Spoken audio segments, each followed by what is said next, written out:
अस्सलाम वालेकुम दोस्तों, आज की इस वीडियो में मैं बात करूंगा 19 जुलाई 2024 को रिलीज़ होने वाली एक हॉरर मूवी ऑडिटी के बारे में। और इस वीडियो में हम इस मूवी का रिव्यू करेंगे, इसकी स्ट्रेंथ्स और वीकनेसेस पर बात करेंगे और इसी तरह इसकी ओवरऑल रेटिंग पर भी मैं बात करूंगा ताकि आप ये जान सकें कि आया आपको ये मूवी देखनी चाहिए या नहीं।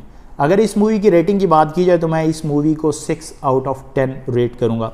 उसकी वजह यह है कि इसमें शुरू में बहुत ही खूबसूरती से टेंशन बनाने की कोशिश की गई है और व्यूअर जो है वो इस मूवी के साथ जो है वो इंगेज हो जाता है। जो मिस्ट्री और सस्पेंस का एलिमेंट है वो इस मूवी के शुरू में तो आपको ज़रूर देखने को मिलेगा, लेकिन जैसे जैसे ये प्लॉट जो है आहिस्ता आहिस्ता फर्दर प्रोग्रेस करता है तो जैसे जैसे कहानी अपने मिड में पहुंचती है या मिड से पहले ही आप देखेंगे कि इसमें प्रेडिक्टेबिलिटी का एलिमेंट जो है वो आ जाता है और इसका जो फाइनल एक्ट है वो काफ़ी वीकली एग्जीक्यूट किया गया है। तो ये था ऑडिटी का एक मुख्तसर सा रिव्यू। लेकिन अगर आप इसका फुल रिव्यू जानना चाहते हैं कि इसमें किस किस एक्टर ने अदाकारी की है, इसका प्लॉट क्या है, इसकी कहानी कितनी अच्छी है, इसके वीक पॉइंट्स क्या क्या हैं, तो इस वीडियो को आखिर तक देखिए क्योंकि इसमें मैं इन तमाम बातों को डिस्कस करूँगा। तो सबसे पहले हम इसके कास्ट एंड क्रू की बात कर लेते हैं। इस मूवी के जो राइटर और डायरेक्टर हैं वो डैमियन मैकार्थी हैं।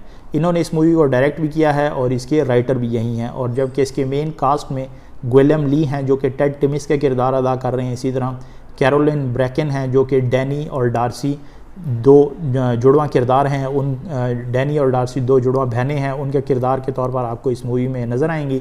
इसी तरह कैरोलाइन मेंटन हैं जो कि याना के किरदार के तौर पर आप इस मूवी में देखेंगे और इसी तरह स्टीव वॉल आइवन के किरदार के तौर पर आपको इस मूवी में नज़र आएंगे। और इस का रन टाइम तकरीबन 1 घंटा और 38 मिनट है, यानी कि तकरीबन पौने 2 घंटे की ये मूवी है। मूवी के प्लॉट की अगर बात की जाए तो इसकी कहानी बहुत ही सिंपल सी है और एक कत्ल के गिर्द घूमती है। मूवी के शुरू में हमें ये दिखाया जाता है कि डैनी जो कि एक हाउसवाइफ है वो एक घर में रेनोवेशन का काम कर रही होती है और उसका शौहर टेड टिमिस एक साइकियाट्रिस्ट है। अब वो घर को रेनोवेट कर रही होती है कंट्री साइड पर, शहर से बाहर जो है वो एक घर को ठीक कर रही होती है, उसकी रेनोवेशन का काम चल रहा होता है। अब वो वहाँ पर अकेली और रात का वक्त है तो वहाँ पर किसी तरीके से उसकी जो है वो मौत वाक़या हो जाती है। अब कहानी में यही दिखाया गया है कि डैनी की शुरू में ही मौत होगी। अब उसकी जो ट्विन सिस्टर है डार्सी वो एक मिशन पर, एक क्वेस्ट पर निकलती है कि उसकी बहन का जो मर्डर हुआ है उसको वो अनकवर कर सके कि और ये जान सके कि असल कातिल कौन है। तो ये कहानी जो है वो बस इसी प्लॉट के गिर्द घूमती है। और अगर आप ये जानना चाहते हैं कि डैनी को किसने कत्ल किया और उसका कातिल कौन है तो आपको ये मूवी देखनी पड़ेगी। स्टोरी जो है शुरू में काफ़ी अच्छे तरीके से जो है वो चलती है। इसमें मिस्ट्री का एलिमेंट दिखाया जाता है। जो साउंड डिज़ाइन है वो बहुत खूबसूरत है। आपको पूरा जो है एक मिस्ट्री का एलिमेंट और साउंड डिज़ाइन ये पूरा जो है एक तरीके से व्यूअर को जो है अपने शहर में जकड़ लेता है और आप इस मूवी को देख रहे होते हैं। शुरू में तो ये काफ़ी जो है टेंशन बनाती है, लेकिन ये है कि जैसे जैसे आप देखेंगे कि स्टोरी जो है प्रोग्रेस करती है तो ये इसमें प्रेडिक्टेबल हो जाता है और कहानी के आधे घंटे में ही आप इजीली प्रेडिक्ट कर सकते हैं कि कातिल कौन है। लेकिन फिर भी आपको ये जो है ख्वाहिश होती है कि अब उस कातिल का अंजाम क्या होगा, तो उस वजह से आपको ये मूवी देखते हैं। वरना ये है कि इसमें कोई ऐसी शॉकिंग बात नहीं है या कोई ऐसा मिस्ट्री का एलिमेंट रहता नहीं है। तो इस हिसाब से ये इस कहानी का एक वीक पहलू है कि इसमें प्रेडिक्टेबिलिटी का एलिमेंट जो है बहुत ही जल्दी वो सामने आ जाता है। और इसी तरह इसमें यह दिखाया गया है कि जो कैरेक्टर्स हैं उनकी मोटिवेशन को बहुत ही ज़्यादा एग्जैजरेट किया गया, बहुत ही ज़्यादा बढ़ा चढ़ा कर पेश किया गया है। जो भी काम वो कर रहे हैं रियल लाइफ में अगर कोई हो तो वो कतई ऐसा काम नहीं करेगा, बिल्कुल ऐसा काम नहीं करेगा जो कि इस मूवी में जो कैरेक्टर्स हैं वो अपनी मोटिवेशन को लेकर कर रहे होते हैं। तो ये इस कहानी का दूसरा वीक पहलू है।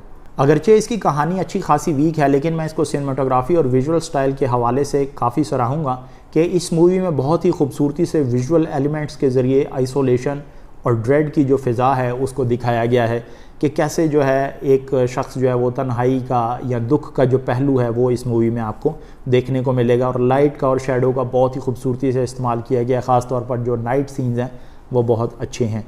और इसी तरह डॉल है वो वहाँ पर आपको इस मूवी में देखने को मिलेगी। वो अगरचे वो बिल्कुल उनके नज़रों के सामने है, जो कैरेक्टर्स हैं वो मूव कर रहे हैं उस वुडन डॉल के साथ ही उनके घर में बैठी हुई है वो, लेकिन यह है कि वो एक टेंशन की जो फ़िज़ा है वो बहुत ही खूबसूरती से इस मूवी में आपको देखने को मिलेगी कि एक चीज़ जिससे आप घबरा रहे हैं और वो आपकी नज़रों के सामने हो तो आपको कैसी फीलिंग आएगी, आपको ये इस मूवी को देखकर महसूस होगा।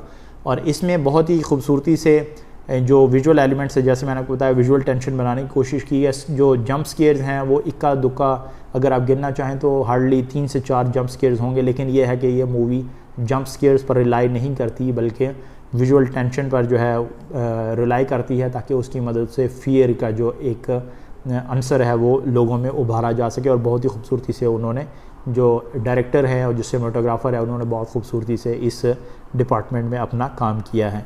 इस मूवी की अगर टारगेट ऑडियंस की बात की जाए तो मैं बिलखसूस उन लोगों को जो है ये मूवी रिकमेंड करूँगा जो स्लो बर्न हॉरर और साइकोलॉजिकल थ्रिलर या साइकोलॉजिकल हॉरर मूवीज़ को देखने के शौकीन हैं। इस मूवी के अगर एक्सप्लिसिट कंटेंट की बात की जाए तो इसमें किसी किस्म का सेक्स या न्यूडिटी तो आपको देखने को नहीं मिलेगी, लेकिन हाँ, इसमें वायलेंस, मर्डर और साइकोलॉजिकल डिस्ट्रेस जैसे जो थीम्स हैं या जो एलिमेंट्स हैं वो आपको ज़रूर देखने या महसूस करने को मिलेंगे। तो जो यंगर ऑडियंस है उसके लिए ये मूवी सूटेबल नहीं है। अगर आप एक अडल्ट हैं तो और इस तरह की मूवीज़ को एंजॉय करते हैं तो आपको ज़रूर ये मूवी देखनी चाहिए। ओवरऑल ऑडिटी जो है वो काफ़ी जगहों पर अगरचे उसमें जो स्टोरी है उसकी लैग करती है, स्टोरी उसकी काफ़ी चीज़ें जो हैं उसमें खामियां हैं, लेकिन ये है कि जो एटमॉस्फेयर है और जो इन्वायरमेंट है वो जो खूबसूरती से व्यूअर को इन तरीके से विजुअल टेंशन के ज़रिए जो है वो अपनी सीट पर बैठे रहने के लिए मजबूर करती है, तो ये इसकी एक अच्छी बात है। तो मैं इस मूवी को जो है वो ज़रूर रिकमेंड करूँगा उन लोगों को जो कि इस तरह की मूवीज़ को पसंद करते हैं। अगरचे कोई लास्टिंग इंप्रेशन आप पर तो नहीं छोड़ेगी, लेकिन यह है कि ये आपके लिए एक अच्छा व्यूइंग एक्सपीरियंस हो सकता है। तो मैं उम्मीद करता हूँ ऑडिटी का ये रिव्यू आपको पसंद आया होगा। अगर आप हॉरर मूवीज़ के शौकीन हैं तो आप S&T रिव्यूज़ के इस चैनल को ज़रूर सब्सक्राइब कीजिए, क्योंकि इस पे हम आपके लिए एक्सक्लूसिव हॉरर मूवीज़ के रिव्यूज़ वगैरह लेकर आते रहते हैं। तो इंशाल्लाह आपसे अगली वीडियो में मुलाकात होगी, तब तक मुझे इजाज़त दीजिए। अल्लाह हाफ़िज़।